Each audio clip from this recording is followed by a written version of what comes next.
politics must go beyond siasa. I mean, tribe. Because it affects our lives. Umaskini uchagui kabila. You know, I said, mimi sahi nataka kupinga utenda kazi wa bandari usipelekwe Naivasha. But today, if somebody stood in Naivasha and said, value addition ya maua itolewe Naivasha na inaajiri huko watu 1,100 wakipinga, hata mimi nitaunga mkono. Because they ought to be protected where they are. Mwana gani? So it will not be wrong for me to protect our people. Sivyo? So where we have big issues that we need to work to see Raila succeed katika hii kura. Now we have to do two things. Jubilee government through huyu jamaa huyu Chizi Fresh. Walifanya upuzi moja. Hawajui sisi siku hizi ni wajanja. Walitengeza vikaratasi through watu wa intelligence. Na tena hapa tu wako. Wengine wanaandika notes. Ambia ule mtu aitwa Mutambai sio nani. Najua mimi yeye alitengeza vikaratasi wa bara na pwani. Mombasa imeamka. Sisi tuko huko tena. Hapo shida yetu si ukabila, si rangi, shida yetu ni umaskini. So walifanya hivyo to scare some of our people away, so that ikifika time ya kura watu wanaingia wapi? Mitini. Kura hazipigwi. So mimi nataka niwaambie sisi wote, siku hiyo hata kufanyike nini, hata kunyeshe, hata kuwa na nini, tutakuwa kituoni siku hiyo. Na mimi nimeambia, mimi mwenyewe niko hapo. Kukiwa na fujo kokote, I will be the first on the line. Take it from me. Just give me a call, nitakuwa hapo. Kama kuna kitu, let it reach me first before it reaches you. Because we haven't had a problem. Wengine ambaye nataka niseme, nachanganya kwa sababu jamaa ananikumbusha time kwa nilikuwa na mkutano mahali watu wanangoja. Nataka niseme nilikuwa kwa hiyo barabara ya Shikadabu jana. Mimi mwenyewe nimejionea. Lakini nataka niwaambie mambo ya drainage, it's very critical that you understand. First of all, responsibility ya hiyo drainage iko kwa Kenya National Highway. That said and done, si shida. Sisi tuna responsibility wote kama viongozi, sivyo?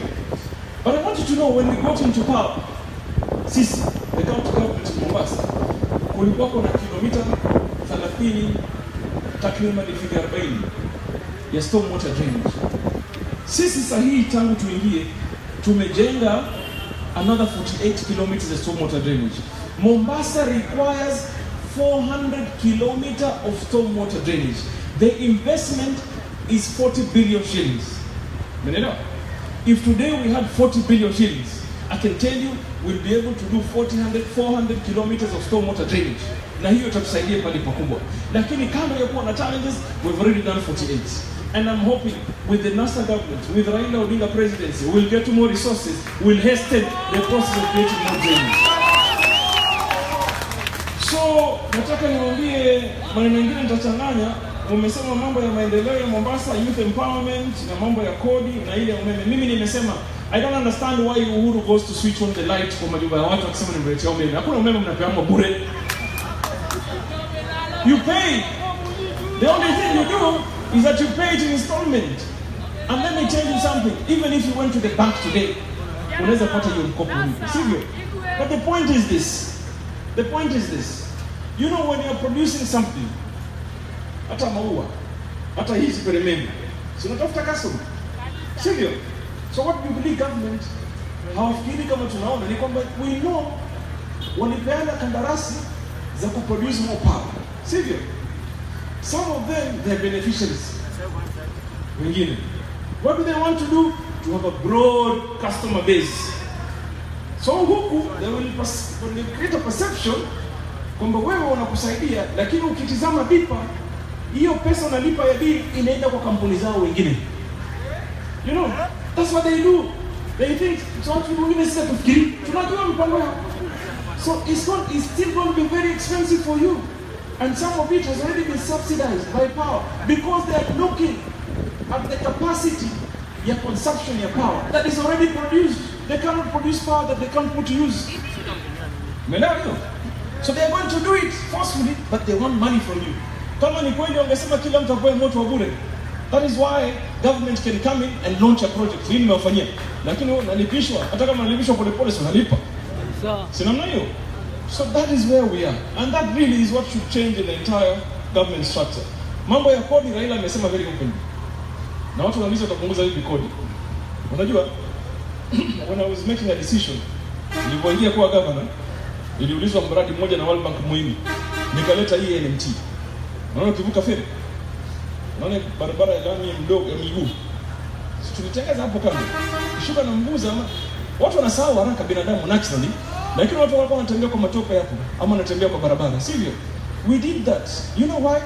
Because I did a research and realized that watu wa magari kweli wanataka barabara, lakini kuna watu 300,000 wanavuka hiyo ferry every day na hawana mahali pa kutembea. So if I was to make a choice as a leader, nitaanza na hao 300,000 kwanza, sivyo? And that is the policy, kwamba you empower wale watu ambao wanastahili zaidi, and as fast as you can. That is why mimi nangoja tu jamani, hivi serikali hii ya Jubilee iende home, pesa zikuje hapa, and we can do a lot more. Lakini ndio Raila akachukua hiyo policy. Wale wenye manyumba wanasema anataka kutudanganya nyumba. No. And in fact, he is very specific. Anasema kuna watu wanajenga manyumba katika manyumba kwa viwanja vya serikali, sivyo? Na hapo ndio maskini wengi wako, sivyo?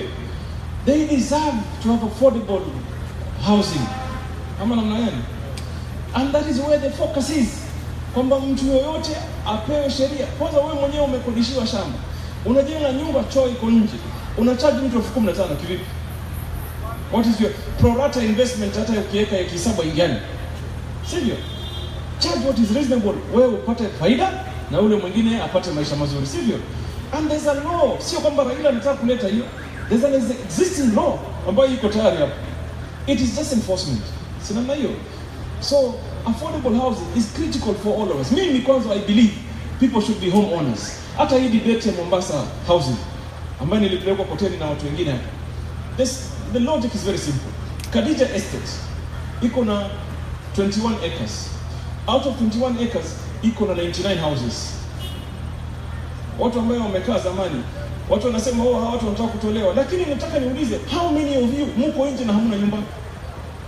Does it make sense that uko na 99 houses in 21 acres? In 21 acres, you can now, with the new technology, have 1,000 houses.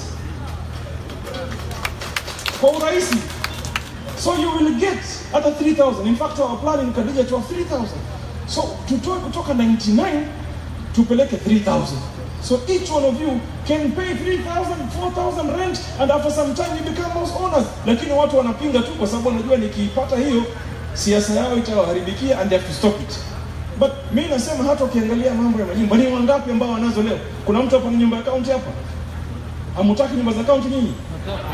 Sasa si ndio namna hiyo.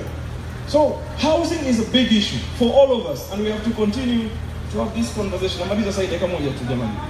The other issue is hawkers. Let me tell you, hii hawkers watu wanaongeaga sana. And let me tell you, what is the definition of hawker? Hawker is this guy. Huyu. This is what you define, how you define a hawker. Anachukua hii, anatembea nayo, anauza. That is being a hawker. Sivyo? Lakini mimi siamini kwamba ukienda juu milimani Pan Cafe, anauza hapo viazi. Fana. Wewe nawe upange gunia yako ya viazi hapo nje. Two issues. Kwanza, umefunga njia ya normal mwananchi kupita, na bahati mbaya akikanyaga viazi amekuumiza, vita inaanza. Kwanza.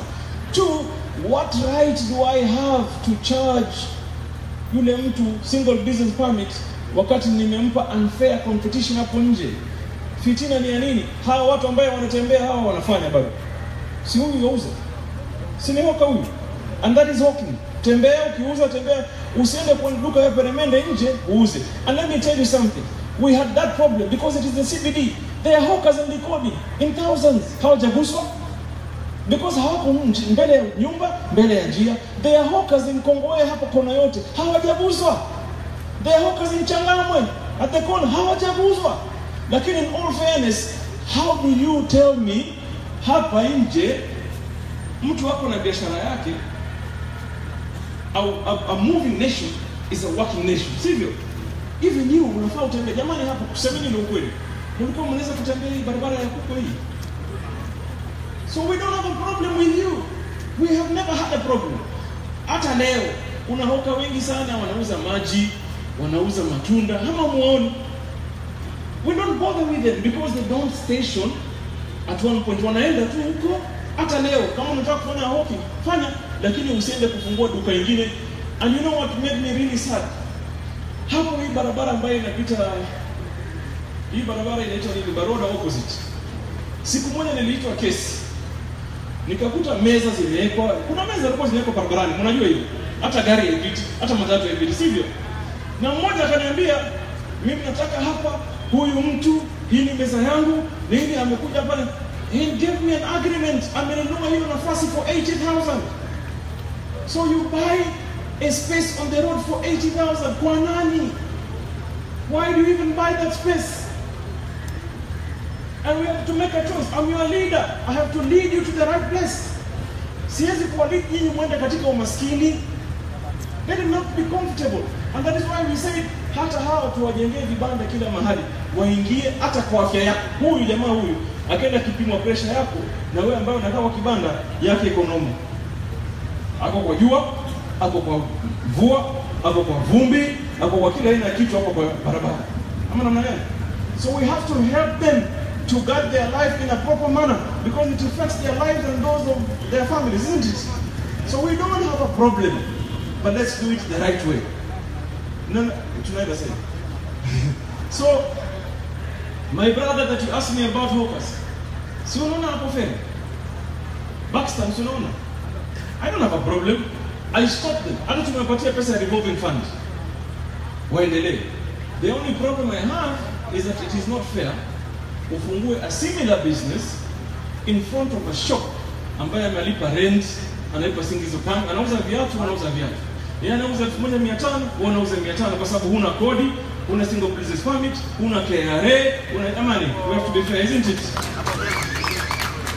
Lakini wenzangu wameinspire hiyo, wakasema gavana hataki mahoka, hataki sio nini, but there are people hawking all over, but in the right way, isn't it? Finally, nataka niseme nikimalizia, kwa sababu niko na mkutano jamani, na hii ni time ya siasa, na saa 12 imefika. Saa 12 Tamuintroduce my friend, mambo ya youth empowerment, and here will be my final point. Already there's an existing revolving fund for Mombasa.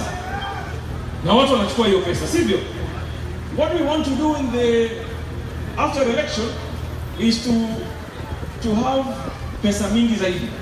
But I want to urge you, the youth. Me, I've looked at the proposals ambazo zinakujana kwetu. I have not seen any proposal ambayo imepita laki moja. Hakuna proposal ambayo imepita laki moja. Na mimi nimeambia serikali hii yetu, Mungu akujalie tukifanikiwa, let us properly empower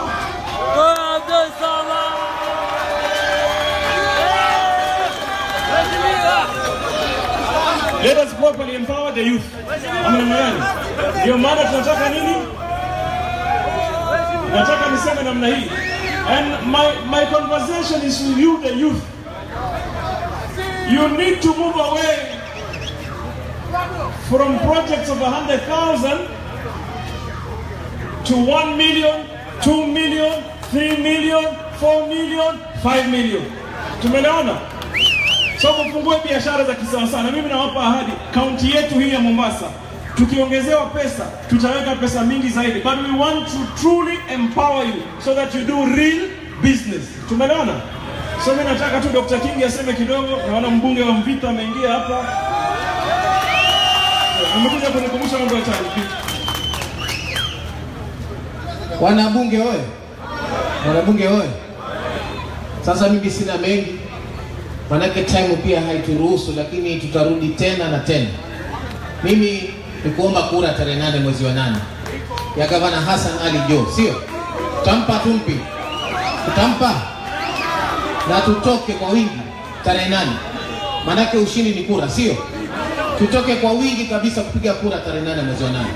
Tuite majirani wetu na kila mtu, sawa? Asanteni sana. Abdul Samad.